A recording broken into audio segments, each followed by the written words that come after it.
What's up, you guys? Welcome back to another episode of The Constance Show. I am your host, Constance. Conservative activist Charlie Kirk was fatally shot dead on Wednesday at Utah Valley University while hosting an event for the Turning Point USA organization. Now, I really don't have a long think piece on the matter, but Charlie Kirk aside, I do not believe that any human has the right to take another life.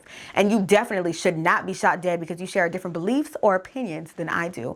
I also think that it is insane that students really have to fear for their lives while at school. There was another school shooting that took place on Wednesday at Evergreen High School in Colorado. 2 students were injured and the shooter ended up taking his own life. Now, people look at me like I'm crazy when I say I don't want to be a parent, but explain to me the benefit of bringing children into a world so evil that their lives are at jeopardy even at school.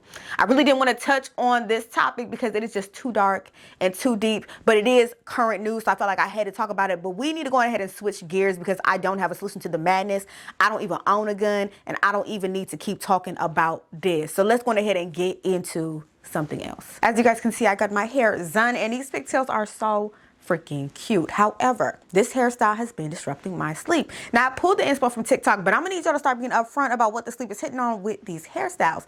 Now, y'all can go ahead and play the world's smallest violin and allow me to have my soapbox for a minute, but I have not gotten good sleep in the past 2 days, okay? And I swear, nobody understands the struggle of a bomb hairdo compromising your sleep better than a black woman with a ponytail or updo. Now, I toss and turn in my sleep naturally, right? So I may start out on my stomach, but I'm liable to wake up on my back. It really just depends on the vibe of the sleep, but this hairstyle has me sleeping straight on my stomach. Now, I tried sleeping on my side the other night and it was unbearable. And sleeping on my back ain't even an option with these 2 things sticking out the back of my head. So I'm stuck with it. Now, some of you may argue that I should take the hairstyle out, but I'm a committer when it comes to my hairstyles. So that's not an option, okay? I will deal with the lack of comfort for the next week or 2 because this hairstyle is so freaking adorable. And as we all know, beauty is pain, okay? I mean, we learned this at a young age. Some of us were as young as 2 or 3 getting braids so tight that your scalp bites. Sectioning and detangling your natural curl is gonna leave you saying ouch at least once. And we all know the pain of getting burned by a hot comb, curling iron, or a straightener. And that's just the pain that comes with getting your hair done. But life moves on, okay? You look sexy and you never really regret a hairstyle unless it leaves you with a bald spot or no edges. But I want to hear from you guys. As you sit and reflect on your past hairstyles, which style has hindered your sleep the most?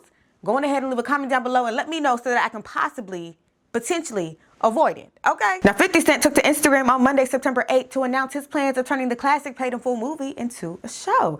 His post reads, "I now have the right to Paid in Full. I'm developing it into a premium TV show. If you like Godfather of Harlem, you're gonna love this. Cam set to executive produce alongside me." Now, this is great news, okay? Paid in Full is one of my favorite movies. I love Godfather of Harlem, and I'm a huge Power Universe fan, so I have very high expectations. I mean, 50 can't really do no wrong in my eyes, except for the fact that Tariq and Brayden are no longer on my screen. Though I don't know if we will ever see what happens to Effie, Kane, Tariq, or Brayden, Power Universe fans might be happy to hear that Starz confirms the cast of Power Origins. Spence Moore II will act as a young Ghost, and Charlie Mann will play the role of young Tommy. Mekhi Curtis, who acts as the young Kanan Stark in Raising Kanan, will also be reprising his role. The series will follow Ghost and Tommy in their youth as they rise to prominence and mark their territory in the New York City drug game. Though the release date is still under wraps, Deadline reports that the first season of the new series will be 18 episodes. And I'm ready to see what it gives, okay? I just hope Spence Moore and Charlie Mann do their big one because they definitely have some big shoes to fill in these roles.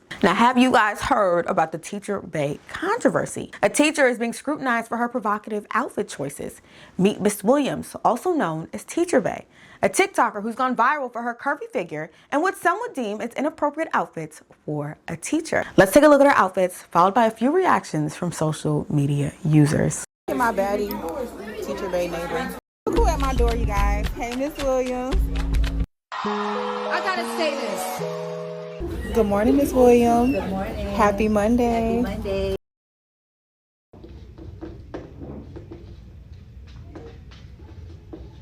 If you didn't know, this is how you're supposed to dress as a teacher.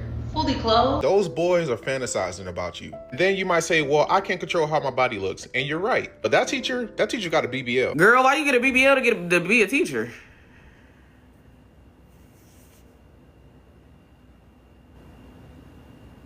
Oh yeah, a message for Teacher Bae.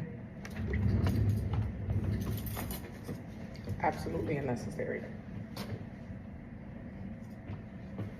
Why are y'all enticing these children? And I said what the fuck I said. Where's your appropriate attire at, ma'am? All this Teacher Bae shit. What the fuck? I'm gonna go ahead and say all these new teachers' outfits I'm gonna tell you one thing. If my baby was in that goddamn classroom, I'm calling superintendent. Now, in my opinion, these outfits aren't terrible, okay? Some of the looks are pushing the envelope just a bit, but I don't believe that this would even be a discussion piece if she wasn't bodacious. Unfortunately, because of her physique, the outfits do call unnecessary attention to her butt, and I think that is where the issue lies. You can't do anything about your shape, but you can wear certain clothes to accentuate certain parts of your body. And as a teacher, you should not be accentuating your butt or your breast. Male teachers aren't exempt either. You should not be wearing pants so tight that your private is bulging out. And if you know you got a muscular build, don't wear tight clothes so that your biceps are busting out the seams. But you need to be mindful about what you do as a teacher, especially when working with children. I do not believe that teachers should be wearing anything that will entice, arouse, or distract the students in the class. Because not only did you sign up to teach, but you are also a role model. Whether you like it or not, you have great influence in the lives of these students. And as young girls in the school hear remarks about your butt, body, or physique, many of them will unfortunately begin to associate your beauty with your booty. And some will begin to over-sexualize themselves in order to elicit the same type of attention. You have the opportunity to indirectly teach these girls that they can be beautiful and well-respected while being modest. The same goes for men. If you are showing off your muscles and wearing tight pants, the young boys in school are going to be worried about looking like you to get the girls instead of focusing on their education. So understand the weight that you hold in these students' lives. And if you don't like the responsibility, you probably shouldn't be a teacher. That said, I don't think there's anything wrong with wanting to look good or fashionable and feel sexy at work. So I want to use this as an opportunity to give some sexy yet still modest outfit inspo to Teacher Bae and any other teacher watching so that they can continue to look good while teaching. Get you some tailored slacks, okay? Cinch the waist with a belt, or get you some pants tailored to your waist. This will instantly give you a polished, clean, and sexy look. And if cinch waist ain't your style, that is okay. You can wear regular slacks paired with a nice closed-toe heel, a cute collared shirt, turtleneck, or cardigan. And if slacks ain't your style altogether, jeans are sufficient. And you can dress the jeans up with some heels, or you can play it cool with some flats, boots, or sneakers. I just advise staying away from anything that is skin tight. Now, when it comes to the tops, the higher the neckline, the better, okay? A collared shirt will also be your best friend. Just try your best not to show any cleavage. And there is nothing wrong with a skirt. I would just avoid anything that is see-through or has a slit. If a student can't wear it, you shouldn't wear it as a teacher. That said, the perfect skirt length is right below the knee or longer. And Bermuda shorts are also an option. This outfit is cute, but the shirt is a little bit too unbuttoned for me. I would go ahead and button it up a little bit, and then you are good to go. Lastly, I love a good blazer or even cardigan. I especially love a long line cardigan. They're fabulous, comfortable, and if long enough, can definitely help to take the attention away from your butt. So hopefully that serves as some good inspo for the teachers. That is all that I have for you guys on that matter. I want to know your thoughts. What do you think about Teacher Bae's outfits? Go on ahead and leave a comment down below. Now, apparently, pretty women experience abuse more in relationships than ugly women. At least that's what TikTok user Spiritual Whistleblower thinks. Let's take a look at the video. Pretty women get more abused than uglier women, or should I say less attractive women, and here's why. And I'm gonna tell you, this is why I dress like this. For those of y'all that have seen my videos of me with a full face of makeup, beautiful outfit, hair done, nails done, you know I am a stunner. And that's not me bragging on myself. I am a true baddie.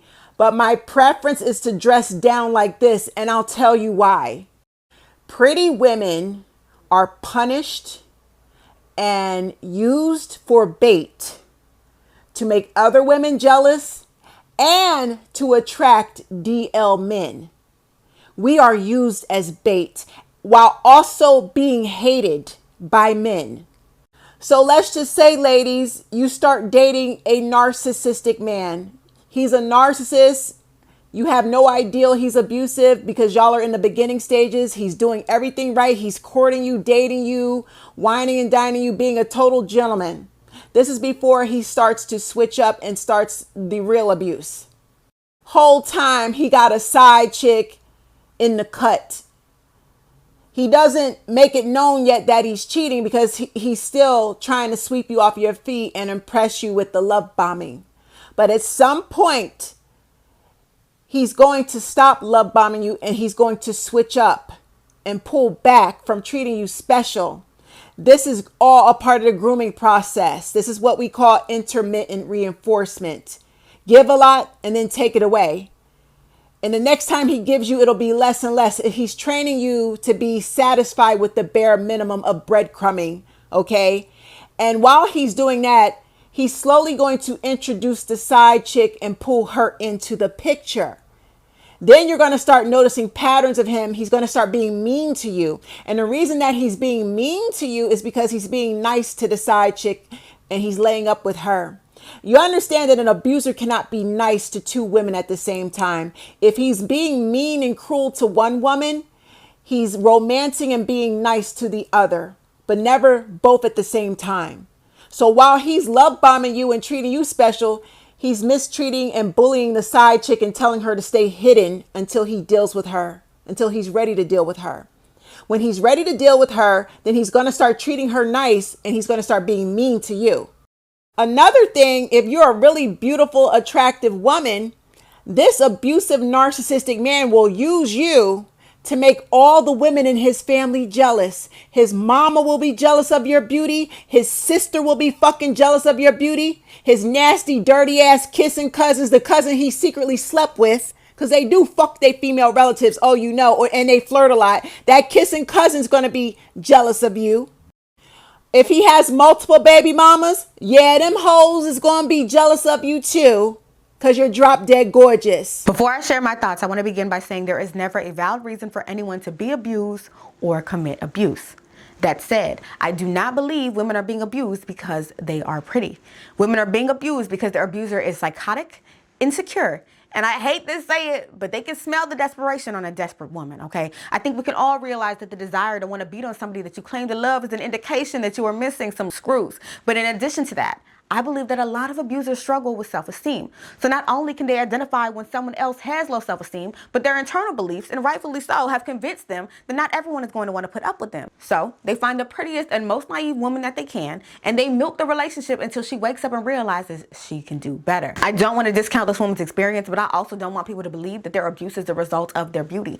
This is not a pretty woman versus ugly woman conversation or a pretty woman versus your abuser's jealous family conversation. I think this is more of an opportunity to assess our inability as women to abstain from toxic relationships because we oftentimes don't recognize our worth. Now, I understand that there are many factors that contribute to why people stay in these toxic relationships, but for many women, it is a choice. You are choosing to stay, okay? That is all that I have to say on the matter. I want to know your thoughts. Do you believe that pretty women experience abuse more than ugly women in relationships? Go on ahead and leave a comment down below. Now, that is all that I have for you guys today. Thank you so much for watching.